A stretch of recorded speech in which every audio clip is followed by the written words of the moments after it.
All right, there we go. Hey, good evening, everyone. It is Tuesday, December 17th. That'd be the one. 2019. And for some reason, I just went Southern. Some reason you just went Tennessee. Yeah, I did. We're actually a week away from Christmas Eve.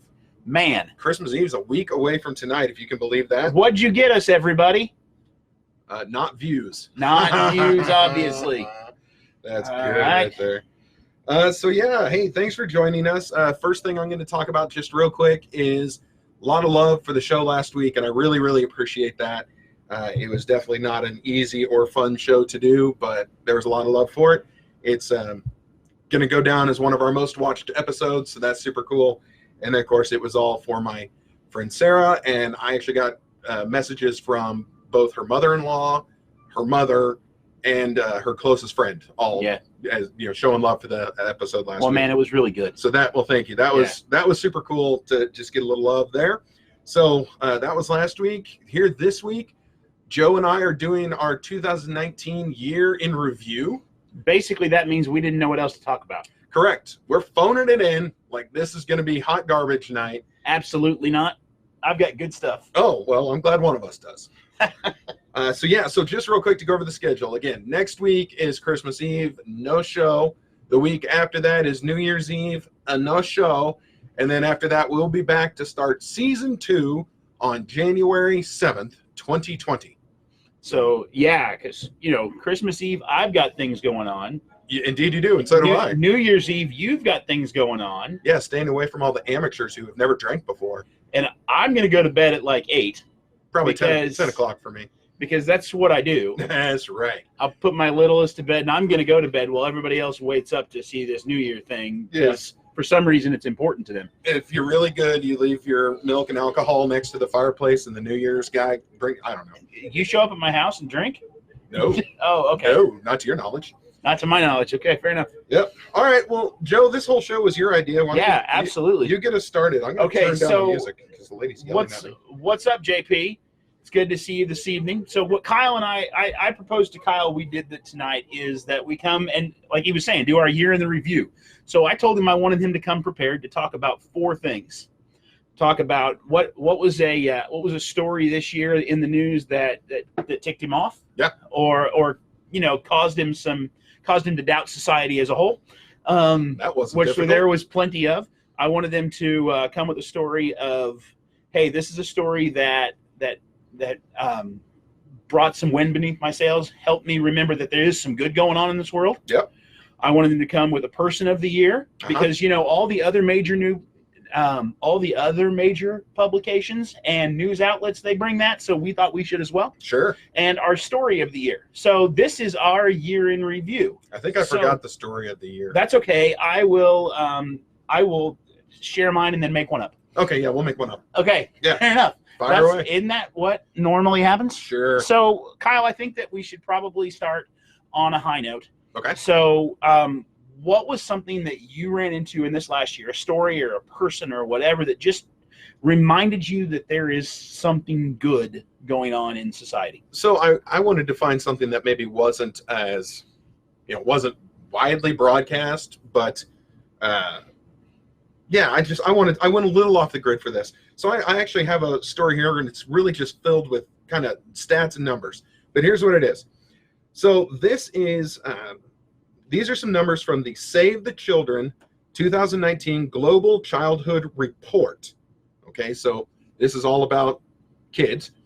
And so from the 2019 Global Childhood Report, showing that in the last 20 years, children's lives have improved in 173 out of 176 countries compared to 2000. So today there are, and here's what I found, 4.4 million fewer child deaths per year. Awesome, I love it. Than there was in 2000. That's great. 49 million fewer stunted children.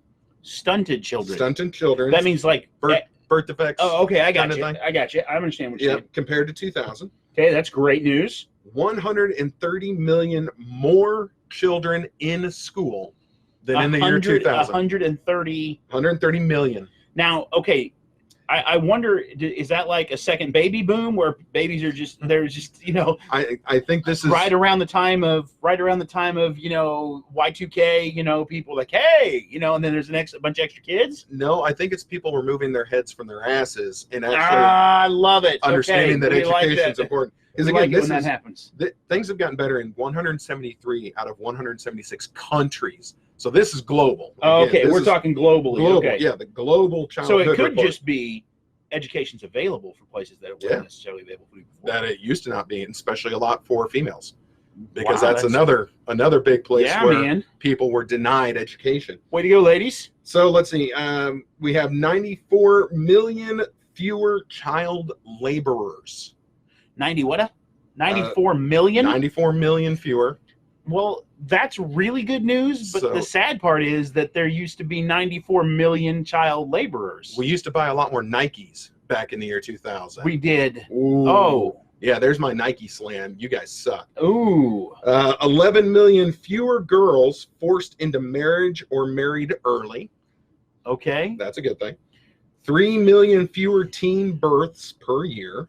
Okay. I think that means teenagers having kids. Yeah. Not giving birth to a teenager. That would be difficult. Yeah. And then let's see, we have 12,000 fewer child homicides per year. Oh, wow. Okay. Yep. So that was the story that gave me hope. Just kind of good news about kids and the way the world is kind of treating things like education or education for females or child labor, which used to be a really big deal. My Nike slam aside. So yeah, that's what I want to report on. So mine goes down to 3 numbers. Okay. Okay, and the number is 988. Okay. And let me explain. So on December 13th, all 5 members of the FCC unanimously approved that they're going to start to have a federal 3-digit hotline for suicide prevention. And it's 988, right? And it's 988. Yeah. And so this was approved on December the 13th of this year. Yes. Which, now it's sad that we have to have something like this, but I think it's phenomenal that we have it so that we're not having so that people who are in a difficult time aren't having to try to remember 1-800-273 8255. Right. You know, or we're not having to remember that that's what we need to tell people when they call us, and we can say, no, listen, here's the thing. Call 988, and then we can say, I'm on my way. Right. You know, talk to those people. I'm going to be there soon. Yeah. You know, I think that it is a phenomenal thing that the United States, the FCC, is finally recognizing that this is a problem. Slightly. And I really think it's great because I think it's great that they're doing this, because this is a problem not just with adults. Right. It's a problem with children and with kids having phones so early now. Oh, absolutely. I mean, and 3 digits, 988. Right. And this was a story that reminded me, okay, wait, some people are actually moving towards something that is good. Correct. Yeah. And so, like I said, even on the federal level, they're moving towards something that is good. It's shocking that anything federal is working to benefit anyone else other than themselves.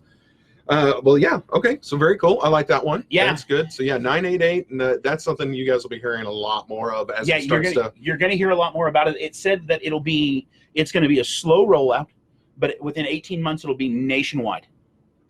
Why do they need a slow rollout? I have absolutely no clue. Something so important. I have no clue.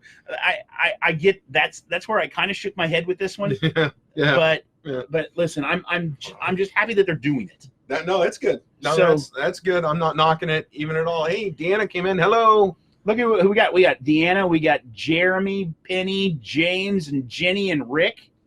Man, we got some folks in the house. Nice. Thank you all. Nice. Okay, so what's our next one? So I wanted to also kind of just bring up, and the next one is, so what was the story this year that angered you or that caused you to just, to kind of stop, that brought that emotion that most people would not, that wasn't glee or joy. Correct. So I'm going to let you go with this one, because you said that you didn't necessarily bring your biggest story of the year. Right. Well, okay. This isn't my biggest story. Well, what I'm trying to get at is this accomplishes both of those for me. Oh. It is the story that caused me the most, and I'll explain why it was also the biggest story of the year for me. Okay.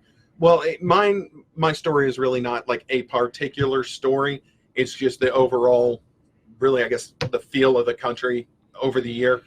And it's, of course, it boils down to the political nonsense that's going on. And I don't mean the crap that we're seeing on TV, although it's ridiculous. And I really don't care which side that you lean on. The part that has really got me questioning our sanity as a whole is the way we're treating each other. Oh, yeah. Over the nonsense that we're seeing spewed on TV. And look, I don't care if you're on the left and you think an impeachment sounds wonderful. I don't care if you're on the right and you want to keep America great. I don't give a shit. It's the way that we're treating each other about it that has just got me scratching my head saying, what is wrong with us? We've lost our damn minds. And you don't have to look any farther than social media to see that that's what we're doing. The way that we've all been treating each other is by far the worst story, the worst observation, just the worst thing that we could do that I've seen all year. Now, look, we can go to other things, and I'm going to circle back around later to all like the mass shootings that are going on. Yeah. But have you noticed that it doesn't matter if it's a mass shooting? There is no tragedy anymore that is not immediately being equated to some sort of political party affiliation, a thought, a whatever. Absolutely. This mass shooting happened because blankety blank did blank. Or because blankety blank's in office, or because these other things. Yeah. And it's driving me up the wall. It's a good thing that male pattern baldness has taken all my luxurious locks, because I would have pulled them out by now. Yeah. So it's interesting. This last Sunday night, I have a fireside group that I lead, and the question for the night was in your home and within your friend group, and even online, how are you doing being a catalyst of peace rather than a person of discord? I saw that question when you put it on Facebook. I almost went. Yeah, I know. I assumed that you probably had thoughts. I had thoughts, but the truth of the matter is that for us to be able to be peace, for that to shift, people have to choose that we're going to wage peace. Yeah. Not wage war. We're going to wage peace in these areas, and we're gonna battle with kindness and goodness and peace, rather than trying to grab everything and move everybody else apart. Chelsea's in the house. Chelsea. What's up, Chelsea? Wait, I didn't do that right. Chelsea! There we go. There it is. Yeah. There it is. So, okay. Okay. Yeah. So that was mine. I'll get off my soapbox for a moment. And I told you that my news story that caused me to be upset and caused me some sadness and honestly caused me quite a bit of tears. Yeah. This year, and we've talked about this earlier in the year, but on March 15th, on March 15th this year, there was a terror attack in New Zealand, where the mosques got shot up. Yes. And here's the thing: by someone who claimed to follow the same savior that I do. Yeah. Nah. And so there was immediately a sadness. Right. Because 50 people lost their lives and 50 more were wounded. And some of the wounded will never be the same. Right. Not just physically, but none of them will be mentally the same ever again. Yeah, anyone who was involved in that, you're never fully recovered. And it went beyond that. And this was the moment where where this idea of waging peace began to become real in my life. And why this was the biggest story of the year is because I believe that for a story to be big, it has to cause something to change inside of you. Okay. I don't, at least that's the way I view it. Sure. And I have some new friends because of this, that's right. Yeah. Dr. Taim, who is the head of the Islamic Church of Northeast Kansas. Right. And many of the folks who run with him, and these folks have become my friends and become people that I'll go to bat for. Sure. And nobody messes with it on my watch. Right. I create a big barrier. There's one thing that eating a lot of cheeseburgers does is it makes you be a big barrier. Yes, it does. It does. But what it's also caused me to do is reach out and become friends in a community that honestly I hadn't before. Yeah. And meet some of the most caring and compassionate and just lovely individuals that I've ever met. And And it's caused me to start to look and begin to talk to people differently about what's my responsibility as a Christ follower. Right. You know, and that it's, you know, we've got to stop just worrying about being right. Yeah. And we've got to start thinking about loving in the right way. Mm-hmm. And so it was the biggest news story for me this year because it changed the trajectory of my year. And it changed the trajectory of many relationships that I had and created new ones. It also is the one that still, and this is probably the first time I've talked about it that I'm not crying. Yeah. Because it still rips at me that someone who falsely said they follow the same Savior that I do. Falsely is the key word. Was a horrible individual. Oh, yeah. Yeah, yeah. And I'm not going to mention his name, even though I have it sitting right in front of me. No, we don't do that here. We don't do that. No, we don't give the credit to the people who commit the atrocity. But that was the biggest story of the year for me. Okay. Personally. Yeah. And I figure that's what makes the biggest story. Yeah. Is it for me personally? Yeah, and I don't know. I think when we think about 2019, yeah, sadly, there are just way too many mass shootings that we're going to attribute to this year. Hey, I just got a note. Oh, who was it? I just got a note from my buddy JP. He was watching earlier. Hi, JP. It says, "Brother, it was great hearing someone talking about the suicide hotline as someone that suffers from things that from stuff that could lead to that. I am glad it got out there tonight. Mad respect." There you go. So JP, thank you. And I know you, my friend, and I thank you for your service, and I thank you for your service to our country and to all of us who are sitting here, and for your continued service to wounded vets everywhere. Dude, you're my people. I love you. All right, there we go. Well, now what the heck was I saying? Yeah, it doesn't matter now. I'm sorry, dude. No, it's fine. That's fine. It was not that important. Okay, so let's move on. Because I didn't do the biggest. I know you didn't. Story of the year. I missed that note. Well, it really is just because what I say isn't that important to you. There's a lot of truth to that. Yeah, I know. So this is Person of the Year. Okay. And now this is the one that's can be kind of fun because, I mean, if we stop and look, Time Magazine named their Person of the Year. It was a Scandinavian teenager who yells a lot. She does yell quite a bit. Yeah. But we talked about this earlier that a lot of that has been thrust upon her. Correct. Not necessarily by her own doing. And so we're not going to make fun of her. I mean, it's because it's what she has become based on what people told her she's supposed to be. Correct. I'd say you're right. And some other folks, there's Sports Illustrated, the Sportsman of the Year. Who was the Sportsman of the Year? Well, it was Megan Rapinoe. Rapinoe? Yeah, Megan Rapinoe, okay. the U.S. women's soccer player. Megan, if you're paying attention, I apologize for mispronouncing your last name. She's not. I know. But, yeah, the U.S. women's soccer player. And, okay. Yeah. And heck of a soccer player. Yeah. She's super good. Could be like the best female soccer player going around. Alex Morgan. Well, okay, fair enough. Yeah. I don't know a lot. I have a 10-year-old who's way into soccer right now. Well, you got a 10-year-old that might one day. That'd be pretty sweet. It just, No pressure, Caitlin. Just as long as you're having fun. Yeah, Caitlin. It's yeah. Have a blast. Okay. So your Person of the Year is. You want me to start? Well, you want me to start? I would rather you start. Okay, well, see, you said we could have fun with it. I actually took mine into a more serious direction. Yeah. All right, so I'm gonna read you my People of the Year, and not one of them's gonna make any sense to you. Okay? Well, you're gonna have to explain a little bit. I will when I'm done. So, I have Riley Howell. Okay. Kendrick Ray Castillo. Okay. Lori Gilbert Kay. Okay. Jeremy Granger. Okay. Joshua Caleb Watson. Okay. And those are just the few. These are all people who are credited for stopping mass shootings. Yeah. These are the people who ran towards the shooter to stop them.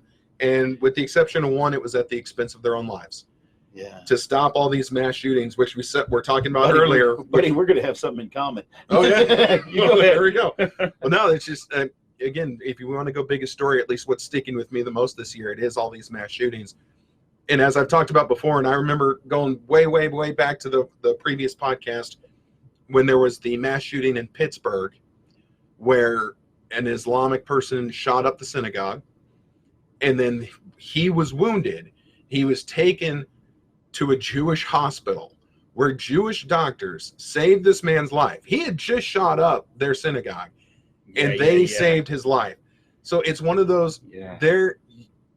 I don't want to say there's beauty in the tragedy, but there are these stories. There's the story of heroes who stop the shooter or prevent them from doing far worse. There's the story of these doctors and nurses, in the face of what had just happened, held true to their oath, the oath that they take to do no harm, and save that guy. So when no one would have, I'd have shot him twice. Because I know me. Right. I wouldn't. They could have. Hey, we need you to save this man's life. Nope, that's not happening. They are better people than I. So I just want to read this story about this guy. Is that cool? Yeah, fire away. So it says, I'm just going to read it. It says, when a distressed student appeared before him, armed with a shotgun, Keenan Lowe had no time to think. The football and track coach at Park Rose High in Portland, Oregon, lunged for the firearm as the student knocked desks over in panic. It was a very surreal moment, Lowe said, all the kids screaming for their lives. After a tug of war that seemed to go on forever, Lowe, 27, wrestled the gun out of the student's grasp. Then, in an unexpected move, he pulled the student in for a hug. Oh, yeah. Because I didn't see an evil kid. I saw a kid that was going through a lot. Yeah. I'm going to keep reading here because this is crazy. The student, who was later identified, had been suicidal for several months. According to prosecutors, when he took a loaded and legally bought shotgun to school on May 17th. Before Lowe intervened, the teen had already tried killing himself outside of a bathroom, but the shotgun did not discharge. What he needed was a shoulder to cry on and someone to hug him, says Lowe, who had been coaching and serving as the school's security guard for the past 2 years. I don't know the last time he got a hug. Says while the young man had resisted the embrace at first and tried shoving Lowe away, the coach's comforting words soon softened him. I told him that I cared about him and that I was there for him, and that I was there to save him. Says he was surprised that I had said that. He said, "You do," and looked me right in the face. I said, "Yes, I do," and then I gave him a hug. Said Lowe and this young man were strangers until then, but they held their embrace for at least 20 seconds as Lowe passed the shotgun to another teacher. Says, no one would have batted an eye if I had responded more aggressively. True. But I was raised to show compassion. I listen. That's the person of the year. Yeah. I'm sorry. Yep, in my book, that's the person of the year. Standing there, going directly to the young man. Right. Yeah. Saving his life. Not just picking him up and slamming him down and beating the tar out of him, which would have been the natural response for a lot of people who didn't run away. Justifiable response. Yeah. For those who didn't run away, running towards and picking a fight would have been the most reasonable response that many of them would have had. That's correct. Guys, this is my man of the year. And I'm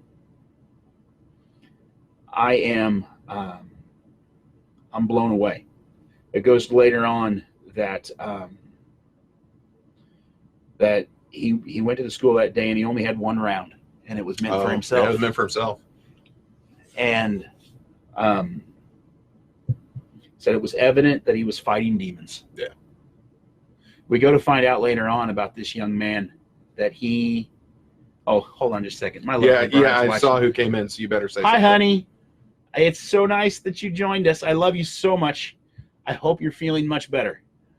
She's sick of you already? She's been sick of me for almost 20 years, bro. Dude, that sounds awful. It is. It's rough. That's a lasting illness. It is. I'm kind of terminal. That's right.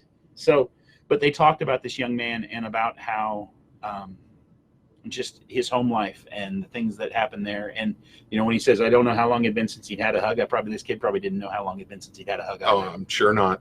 And so to get to the point that you're going to publicly kill yourself. Right. You know. Right. So, yeah. Keenan Lowe, that's a man right there. Better that's one than me. Yep. Well, yeah, so our peoples of the year. Oh, she says hi. Yeah, I see. Yeah, it says hi right there. I saw it. Even with my terrible eyes, I see that it says hi. Hi. But yeah, so no, that's good on him. It's funny how both of our ending stories kind of revolve around that same subject. It definitely seems to be what, I don't know, dominated a lot of the year. Yeah. Unfortunately. You know, there's this. We just had this Mr. Rogers movie out, right? Oh, And, yeah, with Tom Hanks, right? Tom Hanks, Yeah. right? And there's an old Mr. Rogers quote that I remember, and I'm going to paraphrase it just a little bit. Sure. But it's that Mr. Rogers is talking to a kid, and this was on the show. Okay. This was back in the 70s, and he looks at the kid and he goes, he said, in an accident, he says, watch for the people running to the fire. Yeah. He goes, they're the heroes. They're the safe place. They're the ones you want that are there to protect you. They are the ones who are always going to stand for you. Yep. And it's just this idea of the people who don't look at an environment like that and run, but they run directly at it. Yep. I mean, if there was, in military, there's the Congressional Medal of Honor. Sure. I look at people like this and that we talked about today, and if there was one of those for citizens, Yeah, the civilian Medal of Honor, these folks deserve it. I'll tell you, I'm just thinking back to an experience of mine. In the neighborhood I live in, 2 years ago, there was a huge apartment fire. Yeah. The apartments right across the I street. remember. That set most of my street on fire. And myself and quite a few other people, it was looking back, in the moment you didn't notice, but looking back, how when everything went straight to hell, basically, and the flames were raging, none of us ran away. Right. We ran 2 places. We ran to bang on doors. We ran to get garden hoses. We ran to do anything we could to help people. Yeah. And so, I mean, not just me, because I was one of many, but there were a lot of people that day who could have just headed for the hills, but we didn't. We tried to make sure. And what I can say and what I've always clung to on that particular day, in that fire, which was the worst that this area has ever seen, and that's well documented fact. There's never been a fire that big here. Yeah, absolutely. There was 0 loss of life, all the way down to the last pet. Yeah. None. Yeah. So I remember because I remember calling you. Yeah. And saying, hey, what's going on? Because it looks like there's smoke coming from your neighborhood. And I was at the Grandview Triangle. Yeah. Yeah. You were a good, I think that's 11 miles away from about here. 11 miles. Yeah. And you could see it billowing into the sky. And you could see, as I got closer, by the time I got to about State Line Road, you could see the tops of the flames. Yeah. Yeah. It was, again, it was the biggest ever. And boy, I had a front row seat for that nonsense. But yeah, so it's crazy how even in the face of something crazy scary, there's always those people. Again, the list of people that I named who ran towards the shooters. Yeah. Your guy who hugged the shooter. Yeah. The people who ran towards the biggest fire this area's ever seen. And again, I know it wasn't 2019, but even still, I get you. Yeah. And those are the people, like Mr. Rogers said, those are the ones you want in your life. Those are the ones that you want next to you. Because it was the people next to me during that fire. And even though I didn't know them, we all ran to do the right thing. You want the people next to you who will run to do the right thing. Yeah. Yep. So yeah. So that's what I got. What do you guys have?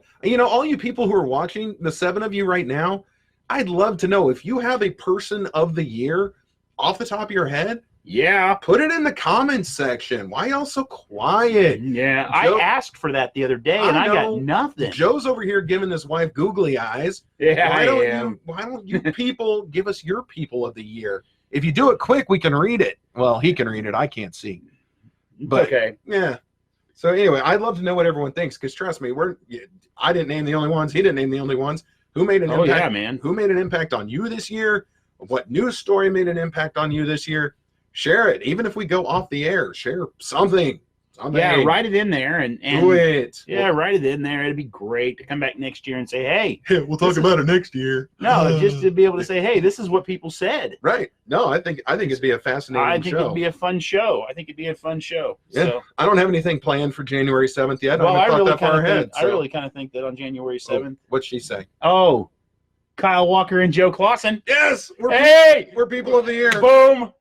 Thanks, Jenny. You're so nice. You nice person. Look at these nice people. But she did put question marks behind it. So I can't see the question mark. Yeah, I know. I retract my nice statement. No, I'm still going to go with you're a nice person, Jenny. So maybe So- you could edit that and get rid of the question marks and put exclamation points. Yeah, maybe that's what you meant to hit. I think that's what it was. Yeah, we'll go with that. Mhm. Jeez. Talk about defeat snatched from the jaws of victory. Yeah. I was feeling good about myself, and then no.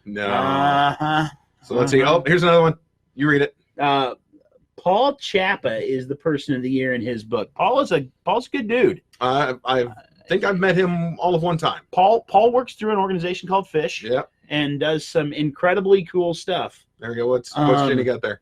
It says, seriously though, this podcast has been a huge part of her life. Yay! Hey, listen, Jenny, we appreciate it. But yes, JP Paul is a good man and does a lot of incredible stuff for a lot of really deserving folks. So there we go. And Jenny says she's always nice. So you accused her of not being nice, and she says she's always nice. Oh, yeah, okay. Yeah, I'll buy that for $1. All right. Well, hey, we're actually past time. Look at us. Man, look at that. All right, so there we go. That is season 1, episode 15. We've done 15 episodes of the now Hitting the Wall podcast. Again, even though I'd love to know who your person of the year is, what your story of the year is, of course, I'd also like to know what you think of this new version of the show. Absolutely. Do you like it? Do you dislike it? Is there something we can do different? Is there something else you'd like to see? Is there something you'd like to talk about? Is there something that we've done from time to time that we should do regularly? I would love, flat love, heart, feedback of any sorts. I want to make this a show you want to watch. So if there's something that you want done differently or would like to see, please let me know. You have 3 weeks to effect change on this because we're coming back with season 2, episode 1 on January 7th. So wait, hold on just one second. Yes. It's the last little thing I'll say this season. This year? Yeah, this year. Because one of the ways they could affect this show is to go to Patreon. Very true. Very true. I'm very bad about asking for that. And Kyle's he's bad about asking. I will unashamedly ask, because it doesn't affect me. Yeah. It affects my friend and this show and our ability to reach other people. If this has positively benefited you, and you're looking for a New Year's resolution next year, the opportunity to say I'm going to resolve to support this podcast and what this place stands for and what we're doing in the lives, what's being done through this podcast in the lives of some other folks, go to patreon.com, find the Hitting the Wall page, and search for Hitting the Wall. You can get to it from the website. I need to update it. It still shows the other show. Well, that's okay. Yeah, but no, you can still get to it from the website. It all goes to the same place. And support $5 a month, $10 a month. Yeah, be a title sponsor, and we'll say that this is Hitting the Wall, brought to you by Jenny Pearson for $100 a month. It's true. If you do have a small business, I would love to actually have you sponsor an episode, and I will throw in commercials for you. It'd be great. Jenny, I'm not trying to guilt you. You were just the last person on the list of things that were here. So, but for serious, we are to the point. I've lost enough patrons over time, which happens. I do pay for this show now out of pocket. I would love for that not to be the case. If there's any way that the patrons could at least cover the monthly cost of doing this show, that would be super duper. Hey, man, I'm going to ask a question. Yes. What is the monthly cost of doing the show? It's only $15. Folks. It's $15 a month, and I'm paying out of pocket. $15. 1-5. That takes 3 people, $5 a month. Bada boom, bada bing, done. Yeah, my $8.88 a month that's coming in just ain't getting it done right now. This can be done, okay? Yeah. You might get a how you doing. You would absolutely get a how you doing. I can't read. What does JP say? It says, good night, gentlemen. Thank you for all you do on this show. Merry Christmas and Happy New Year. There we go. Merry Christmas, JP. And the rest of you. Yep. Thank you much. So, any donations would be great. I better get the Patreon updated with the new show logo. Probably and all should. That stuff. I should. I will do that. Yeah. That will be my mission for the rest of this week. So, all right. Let's call it done. All right, guys. Are you done flapping your gums? Yep. Because, man, I want chicken. Oh, wait. Jenny said one more thing. Laugh out loud. I made a donation of a rumored new. I made a donation of a rumored new background for the new season. That's true. There might be a new look coming to the show. Oh, I was keeping that on the DL, but she's, okay. Wait a minute. she's not wrong. You're not replacing me, are you? You're not a background. You're arm candy. I was a prop earlier. Chelsea called you a prop. She did. That was funny. Yeah, there might be a new look when we come back in 3 weeks. It is possible. If I'm the best arm candy you can get, you are in trouble. You're not the best arm candy I can get. The only voluntary arm candy I can get. I would never force upon arm candy. This is taking a terrible turn. All right, guys, we love you. Merry Christmas. Merry Christmas. Bye now. Bye. Did you know that you could talk to Kyle when he records his shows? Tune in to the live recordings of Hitting the Wall on Facebook Tuesday evenings at 8 p.m. Central Time and say hi.